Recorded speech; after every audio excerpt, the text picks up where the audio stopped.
Welcome to खोलो किताब। आज हम क्लास 6 की वर्कशीट नंबर 47 करेंगे इंग्लिश की, जो 29 दिसंबर को आपको दी गई है। ऊपर यहाँ आप अपना नेम लिखेंगे, यहाँ क्लास टीचर का नेम हो जाएगा। अगर आप चैनल पर नए हैं तो पहले चैनल को ज़रूर सब्सक्राइब कर दें और वीडियो पसंद आए तो लाइक एंड कमेंट करना ना भूलें। चलिए देखते हैं क्या टॉपिक दिया इस वर्कशीट नंबर 47 में हमें। Read the following passage and answer the given questions. आपको ये एक पैसेज, एक पैराग्राफ दिया हुआ, आपको ये रीड करना है और फिर इसके बेसिस पर नीचे जो क्वेश्चंस हैं उनके आंसर्स बताने हैं। Books are a students best friend. जो किताबें होती हैं वो एक विद्यार्थी की सबसे अच्छी दोस्त होती हैं। They are easy to carry around. उनको आप ईजिली कहीं भी ले जा सकते हो। Books can be read at any time of the day.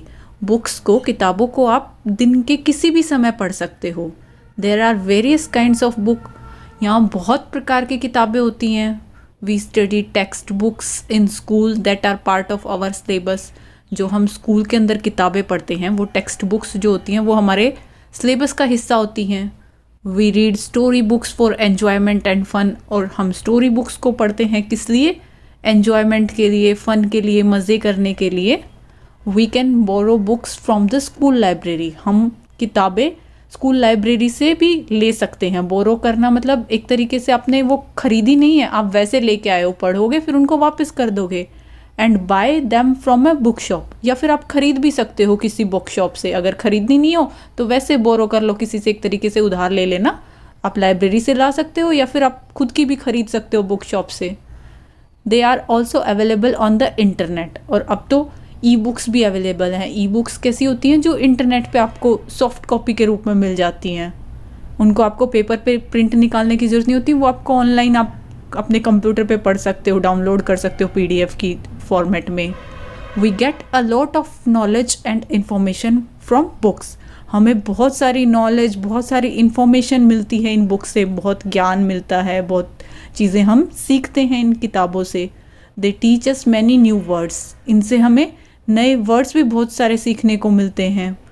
In this way books play, ये स्पेलिंग गलत लिखी हुई है, books play, PLAY, books play an important role in our lifes. और इस तरीके से जो किताबें हैं वो हमारी लाइफ के अंदर एक बहुत इम्पॉर्टेंट, बहुत महत्वपूर्ण भूमिका निभाती हैं।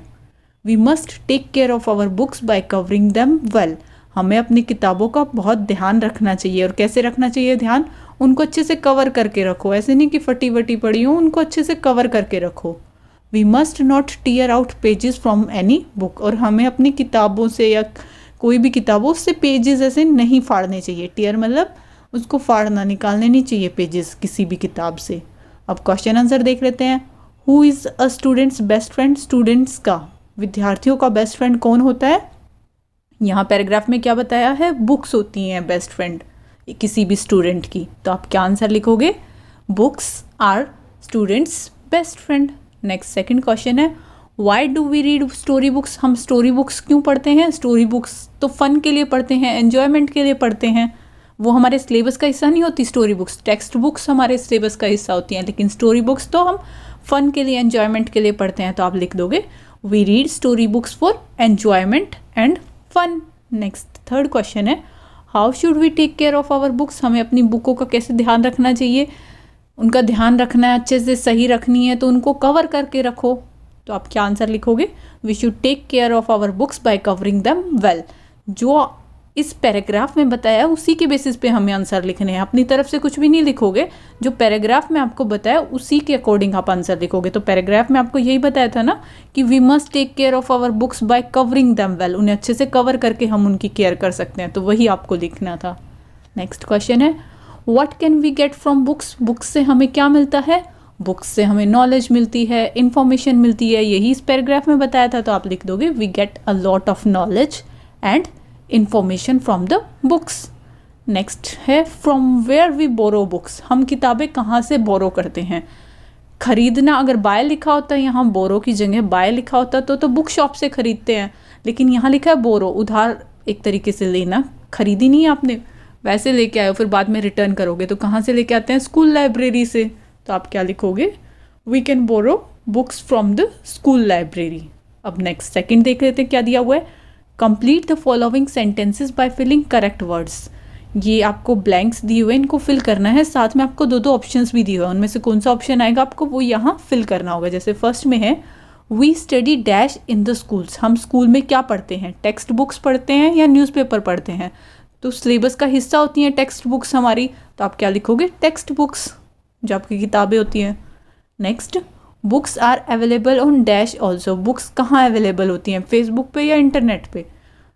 आप क्या ऑप्शन लगाओगे, फेसबुक नहीं इंटरनेट लगाओगे, कि इंटरनेट पे बहुत सारी बुक्स, ई बुक्स अवेलेबल होती हैं, उनको हम ई बुक्स बोलते हैं, जो इलेक्ट्रॉनिक फॉर्म में होती हैं, इंटरनेट पर अवेलेबल होती हैं। फेसबुक पे भी आपको लिंक मिल जाएंगे, बट एक्चुअल तो वो इंटरनेट ही कहलाएगा। फेसबुक पे हो सकता है किसी ने फेसबुक पे भी उन बुक्स का लिंक डाल रखा हो, या फिर हो सकता है आप स्कूल में जाके न्यूज़पेपर भी पढ़ते हो, लाइब्रेरी में जाके, बट मेन जो आंसर बनेगा वो टेक्स्ट बुक बनेगा फर्स्ट का, और सेकंड का क्या बनेगा, इंटरनेट। फेसबुक भी तो इंटरनेट की हेल्प से ही आप चला रहे हो, और सारी फेसबुक पे हो ना हो इंटरनेट पे तो मिलेगी ही मिलेगी।